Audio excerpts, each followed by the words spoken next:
Hello you guys, we're going to be reviewing our initial unboxing of the Igloo 80 dual zone ICF.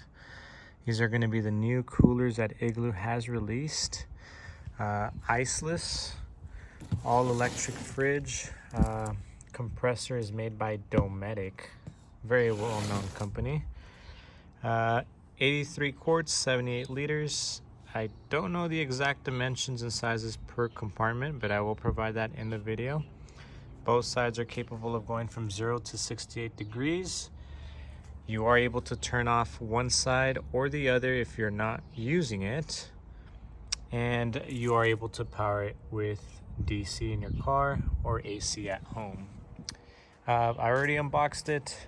I ran some voltage tests with my clamp meter running AC.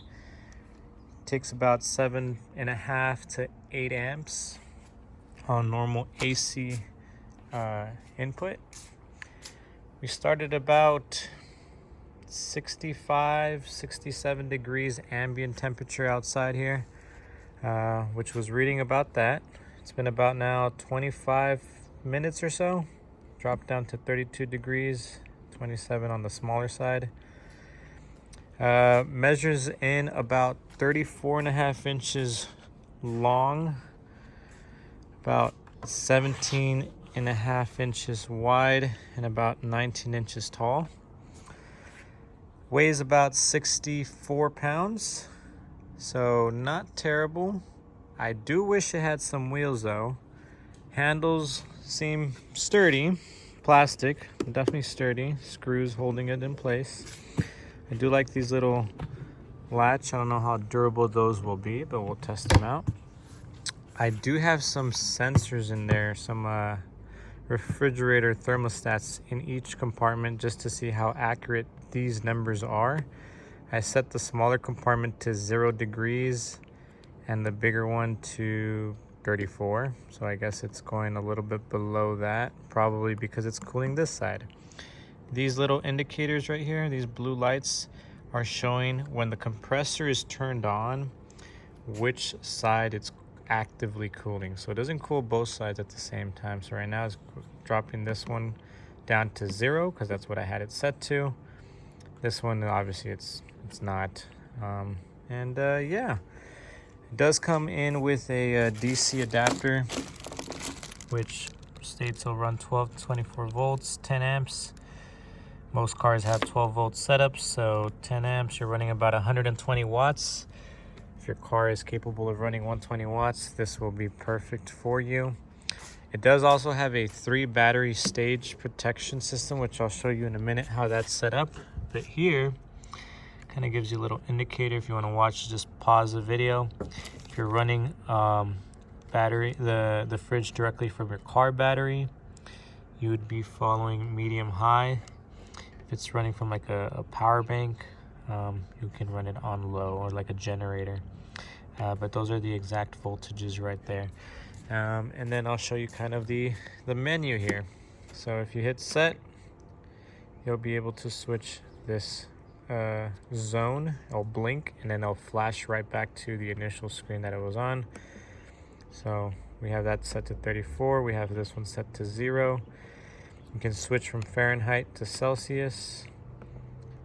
These are the settings that I was just mentioning over there. Battery levels, so low, medium, and high is mainly for, what was that again? For the car.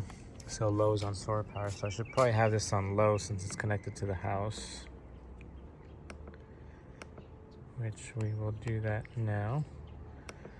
And this is to adjust the brightness of your screen. So low brightness, medium brightness, high brightness.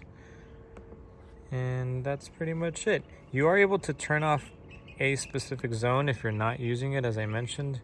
Or I don't know if I did mention it. But yeah, I'll show you how to do that. So you hit set, and then just the power button. There you go. You can turn off a specific zone.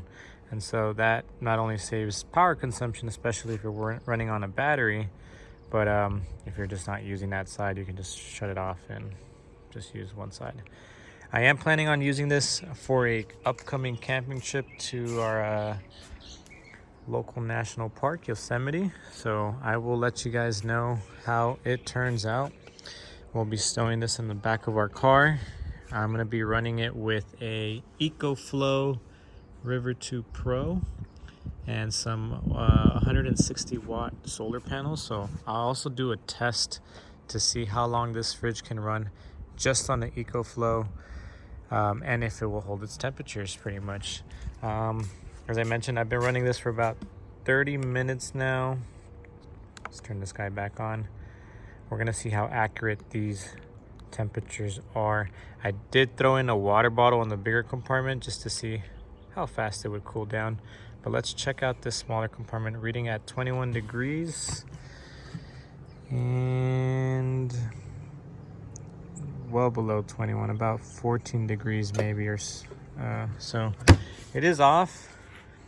I guess it's better to be lower than higher, so it's actually colder than 21, so that, I guess it's not bad. This one's 34 degrees.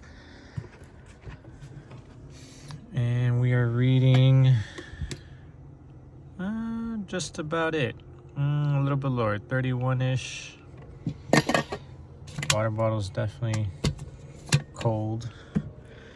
So maybe it's just the placement of the thermostat. Let me see maybe if I drop down this here to see how accurate it'll be.